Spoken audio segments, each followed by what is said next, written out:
ሰላም ውድና የተከበራችሁ ዩቲዩብ ቻናል ቤተሰቦቼ እንዴት ናችሁ? እንዴት ከረማችሁ? እንግዲህ ዛሬ በአዲስ ቪዲዮ ተከስተናል። በጣም ይቅርታ ቪዲዮ ካሜራ ስላስተካክልን ጀመርኩት። እንግዲህ ቀረብ ብሏል። ለጥራት ማነስ ይቅርታ እንጠይቃለን። ለማታውቁኝ የሺ ዩቲዩብ ነኝ። ላይክ ሰብስክራይብ ያደርጋችሁ ቤቱን ቤተሰብ በመሆን እንግዲህ አበረታቱኝ ማለት ነው። ቻናሌ ተመቷል። ሰብስክራይብም እንደ ድሮ አይደለም፣ እኔም እየገባው አይደለም። እንደምታውቁት እንግዲህ ፕሮሰስ ላይ ስለሆነ እንደሌላ ጊዜ ላይቭ እየገባው አይደለም። ስለዚህ ቪዲዮን ሙሉ በማየት እስከ መጨረሻው እንድትተባበሩኝ እፈልጋለሁ። ዛሬ እንግዲህ ይዤላችሁ የመጣሁት ከርዕሱና ከተሜሉ ተነስተን የኢትዮጵያ ንግድ ባንክ ምን አይነት ከባድ ውስብስብ አሰራር እንዳለ እናያለን እና እኔ ታዘብኩትን ልንገራችሁ። ለምሳሌ አሁን ከአረብ ሀገር አንዳችሁ ስትመጡ አንድ ሰው ከአረብ ሀገር ሲመጣ ናሽናል አይዲ የሚባል የሚያያዝ ነገር አለ። በሱ ምክንያት ራሱ በጣም ብዙ ሰው ነው የሚጉላላው፣ በጣም ብዙ ሰው ማለት ነው። እና አሁን እኔ የደረሰኝን ልንገራችሁ። እኔ መጀመሪያ ከኢትዮጵያ ከዱባይ ስመጣ የሆነ የስራ ብር ስለነበረ ነው እንጂ በጣም ብር እጥረት ነበር እጄ ላይ።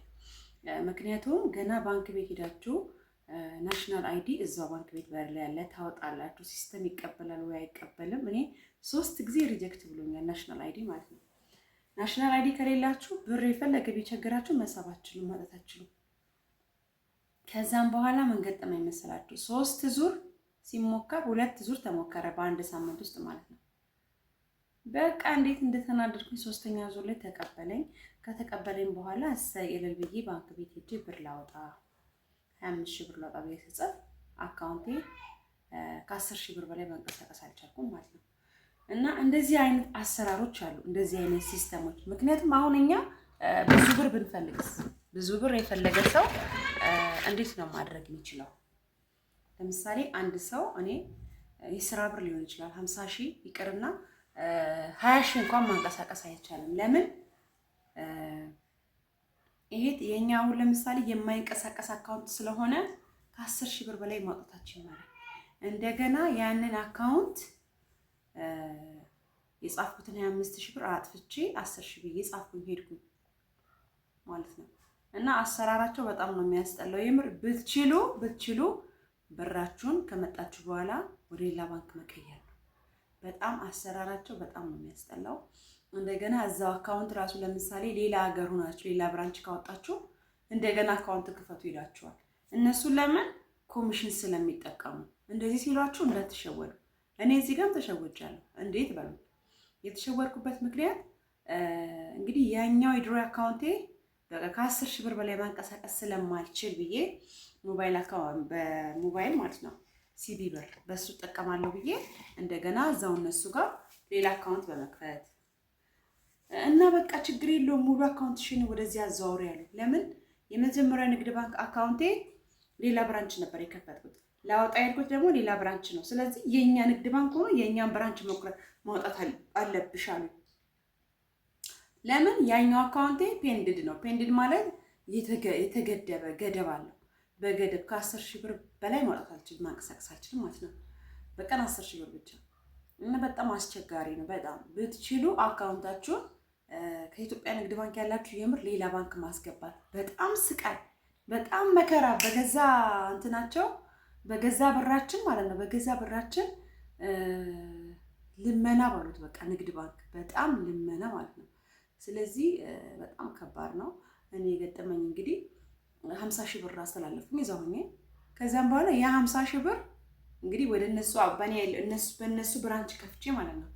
ከዛ ያ 50,000 ብር ማለት ፕሮሰሱን ጨርሻለሁ። ፊርማ አልቋል፣ ፎቶ አልቋል። ከዛ እነሱ ለካ ሲስተም ውስጥ አላስገቡትም። እንዳትሸወዱ። እንደዚህ አይነት ቆሻሻ አሰራር የሚሰሩ አሉ ንግድ ባንክ ውስጥ ማለት ነው። እኔ ቪዲዮ ስለማይፈቀድ ነው እንጂ የምር ቪዲዮውን ላቀርጸው ነበር ልጁ ማለት ነው። በቃ አንደኛው እንግዲህ አሁን ከኔ አሁን ለምሳሌ አንድ ሰው ሲያስገቡ በራሳቸው በኩል ለምሳሌ አንድ ሰው አካውንት ቡክ ሲከፍት ለካ ባንኩ የሚያስብላቸው ለጥቅማ ጥቅም ይሆን ኮሚሽን ነገር አለው መሰለኝ። በዛ ተናዶበታል ልጁ። አንቺ 7ኛ ሰው ነሽ አለ። 7ኛ ሰው ነው የሚሰራኝ በአንድ ቀን ማለት ነው የሰራልኝ አካውንት ይከፈተልኝ ማለት ነው። በዚህ በእነሱ በሁለቱ ግጭት ተናዶ የኔን አቀባ ለምሳሌ አሁን የኔ 50,000 ብር ነው። ያ 50,000 ብር ሲስተም ላይ አልገባም። ሲስተም ላይ አልገባም ማለት ነው። እኔ አንዳንዴ ግን በጣም ነው የሚከዛ በቃ አሪፍ ነው ብዬ እንግዲህ ያኛው ዋናው አካውንቴ አዲስ አበባ ሄጄ ካላስተካከልኩኝ ለምሳሌ ከ10 ሺህ ብር በላይ ቺፕ እንዴት ገደቧን ለማስነሳት ገና ትራንስፖርት ከምከፍል ብዬ ሌላ አካውንት ከፍቼ የለ በቃ የ50 ሺህ ብሩን አንቀሳቀሳለሁ ብዬ ስል 50 ሺህ ብሩን ምን አደረገው 10 ሺህ ብር ብቻ ማንቀሳቀስ እንድችል እንደዚህ አይነት ቆሻሻ ስራ ስላለ በጣም ተጠንቀቁ እህቶቼ። ከአረብ ሀገር ስትመጡ በጣም ሁሉ ነገር ግር ይላችኋል። ከለራችን ራሱ ያስታውቃል። ባይዞ ከለራችን እኔ ጃኒማ ብስማን በቃ መንገድ ላይ ሁሉ ሰው አፍጦ ነው የሚያየኝ። እኔ እንደዚህ ሽፍንፍን እንደምታዩ ሚዲያ ላይ ሳይሆን ጃኬት ምናምን ነገር ነው ለባብሼ ምናምን ነው የምወጣው። ስንት ቦታ እጄ ላይ ራሱ ቆስሎብኛል መሰላችሁ ማለት የሰው አይን ማለት ነውና ስልካችሁን ቦርሳችሁን ተጠንቀቁ። ስትወጡ ድምቅምቅ አትበሉ። ብልጭልጭ የሚያብረቀርቅ ነገር ይሄ ወርቅ ምናምን አታድርጉ። በቃ በእኛ ምንም ባናረግ እናስታውቃለን። ባይገርም ምን ባታደርጉ ምንም ባትለብሱ ከአረብ ሀገር የመጣ ሴት በደንብ ነው የምትታወቀው። እና እህቶቼ አደራችሁን በተለይ ባንክ ቤት ባለው ነገር እንዳትሸወዱ። እኔ በነገሮች ሆትና ኃይለኛ ስለሆንኩኝ ነው እንጂ 50 ሺህ ብሬን ተጭበርብሬ ነበር እዛው በሚሰሩት ውስጥ ማለት ነው። እንደገና እዛው አስደውዬ ማለት ነው ብርሽ አልገባም አለኝ። 50 ሺህ ብሩ አልተላለፈም። እንዴት አልተላለፈም? ማናጀሩ ደግሞ የለም ተደወለለት። በቃ ለነገ ከሰዓት እናስተካክላለን።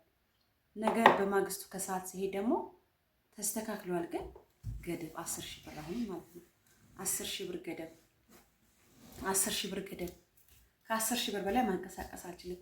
እንደዚህ አይነት ቆሻሻ ስራ ስላለ የምረኔ አሁን ቀስ እያልኩኝ 10 ሺህ አውጥቼ ሌላ ባንክ ከታለ። ለምን ብር ያስፈልጋል። እዚህ ጋር ስትመጡ ቤት የጀመራችሁ ሊሆን ይችላላችሁ፣ ቤት ልታድሱ የምትፈልጉ በቃ ለአንዳንድ ነገር ብር ያስፈልጋልና የገዛ ገንዘባችንን መጠቀም አቅቶናል። የምሬ ነው። የገዛ ገንዘባችንን መጠቀም አቅቶናል። እና ዛሬ እንግዲህ ይሄን ለማለት ነው የመጣሁት። መናገር የምትፈልጉ ብዙ ነገሮችን መረጃ የምትፈልጉ ልጆች ኮመንት አስቀምጡልኝ። እንግዲህ አብረን እናወራለን።